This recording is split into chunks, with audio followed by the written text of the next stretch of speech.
नमस्कार, good morning friends. ये है पीलीभीत टाइगर रिज़र्व के पास स्थित मेरा घर, जिसे मैंने बाघूम नाम दिया है।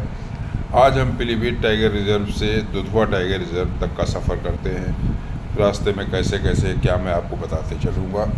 सवेरे करीब 6 बजे के आसपास हम लोग बराही से निकले हैं दुधवा टाइगर रिज़र्व के लिए। ये है हमारे बराही गांव के रास्ते। खूबसूरत फार्म हाउस देख रहे हैं आप, ये बड़े बड़े फार्म हाउस जिनमें इस समय धान और मूंगफली लगी हुई है। चूँकि हम लोग सुबह जल्दी निकले थे, इसलिए हम लोगों ने पहली चाय के लिए पहला स्टॉपेज लिया है पूरनपुर में। पूरनपुर नियरेस्ट बड़ा शहर है बराही के, उसके बाद पीलीभीत है। बराही से पूरनपुर की दूरी करीब 14 किलोमीटर है। यहाँ पर सारे मार्केट का सामान अच्छा मिल जाता है। तो पूरनपुर में एक टपरी पर चाय पी हम लोगों ने, और उसके बाद हम लोग वहाँ से आगे बढ़े कि बहुत अच्छा हाईवे है। करीब दुधवा की दूरी यहाँ से 100 किलोमीटर है पीलीभीत टाइगर रिज़र्व से। पूरनपुर, खुटार, मैलानी और भीरा होते हुए रास्ता गया हुआ सुंदर। ये देखिए, यहाँ पर हम लोग पहुँचे हैं पूरनपुर का जंगल। ये पहला फॉरेस्ट पड़ता है पूरनपुर में, पीलीभीत टाइगर रिजर्व से 35 किलोमीटर दूर। इसको पार करने के बाद हम लोग जंगल का आनंद लेते हुए आगे बढ़ते रहे, और फिर हम लोग पहुँचे हैं मैलानी के और खुटार के जंगल में। अब ये देख रहे हैं खूबसूरत साल के फॉरेस्ट से घिरी हुई रोड, ग्रीन रोड बिल्कुल। यहाँ पर हम लोग चलते हुए पहुँच रहे हैं अब मैलानी के लिए। मैलानी में भी अब टूरिज़्म की अपॉर्चुनिटी खुल गई हैं। दुधवा का एक गेट मैलानी से भी हो गया है, और जो ट्रेन है वो मैलानी से चल के जंगल जंगल होते हुए भीरा, पलिया से होते हुए गोंडा निकलती है जाकर के। जब हम लोग जा रहे थे, हमें रास्ते में वो ट्रेन भी दिखाई दी, आप देखेंगे वीडियो में। हमारी ट्रेन हमारे पैरेलल चल रही है। तो जंगल के बीच से ही, ये दुर्भाग्य है कि जंगल के बीच से ही रोड भी निकली हुई है, और उसी जंगल के बीच से ये रेलवे ट्रैक भी गया हुआ है। ये नहर के ऊपर से ट्रेन गुजरने का सुंदर दृश्य आप देखिए। ट्रेन हमारे साथ पैरेलल करीब 20 किलोमीटर तक चली थी।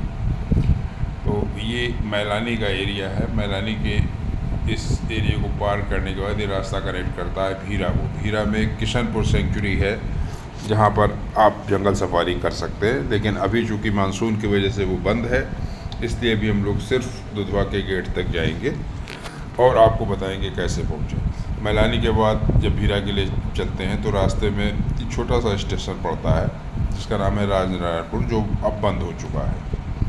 उसके बाद भीरा होते हुए हम लोग पहुँचते हैं पलिया के रास्ते पर। पलिया के रास्ते पर ये शारदा नदी का पुल भव्य, जहाँ पर आप देख रहे हैं ट्रेन पुल से क्रॉस कर रही है। किसी ज़माने में ये एक ही पुल हुआ करता था जिस पर ट्रेन और ट्रैफिक दोनों चला करते थे, लेकिन 100 साल बाद करीब जो है ये दूसरा पुल बन गया है। अब ट्रेन अलग रूट से जाती है और 4 व्हीलर और बाकी कन्वेंस के लिए अलग से रास्ता है। शारदा इस समय अपने ज़बरदस्त उफान पर, क्योंकि वर्षा ऋतु में इनका विकराल रूप हो जाता है। कई गांव अपने साथ बहा ले जाती हैं हर बरसात में। तो बरसात में यहाँ का नज़ारा ही अलग होता है बिल्कुल। नदी एकदम लबालब भरी हुई, और यहाँ से पलिया रह जाता है करीब 7 किलोमीटर, और पलिया और दुधवा के बीच की दूरी 10 किलोमीटर है। पलिया नियरेस्ट कस्बा है जहाँ से ट्रेन और बसें मिल सकती हैं। अब हम पहुँचने वाले हैं पलिया, उससे पहले की रेलवे क्रॉसिंग है। चूँकि ये ट्रेन हमारे साथ काफ़ी पहले मैलानी से साथ साथ चलती चली आ रही थी, अब ये अपने आखिरी स्टेशन पलिया की तरफ पहुँच रही है। पलिया के बाद ये जंगल होते हुए गोंडा पहुँच जाएगी, और ये अब हम आ चुके हैं पलिया कस्बे में। पलिया कस्बे में जैसे ही हम इंटर करते हैं, वहाँ कई होटल हैं स्टे के लिए, हर ऑप्शन अवेलेबल है हर रेंज में। तो यही मेन पलिया शहर में ही प्राइवेट बस अड्डा भी है। ये दुधवा का ऑफिस है, डीडी ऑफिस है। यहाँ पर आपको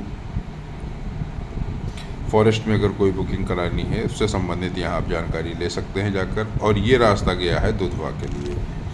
अब हम चल रहे हैं दुधवा टाइगर रिजर्व के गेट की ओर, और हम ये आ गए हैं दुधवा के नगौवा नदी के ऊपर, जहाँ पर आप सामने देख रहे हैं दुधवा का फेमस गेट इस समय वर्षा का सीज़न है तो किनारे पानी भरा हुआ है काफ़ी। नकौआ नदी में भी बहुत पानी है। और हम ये आ चुके हैं दुधवा टाइगर रिजर्व। यहीं पर हम अपनी वीडियो समाप्त करते हैं। धन्यवाद।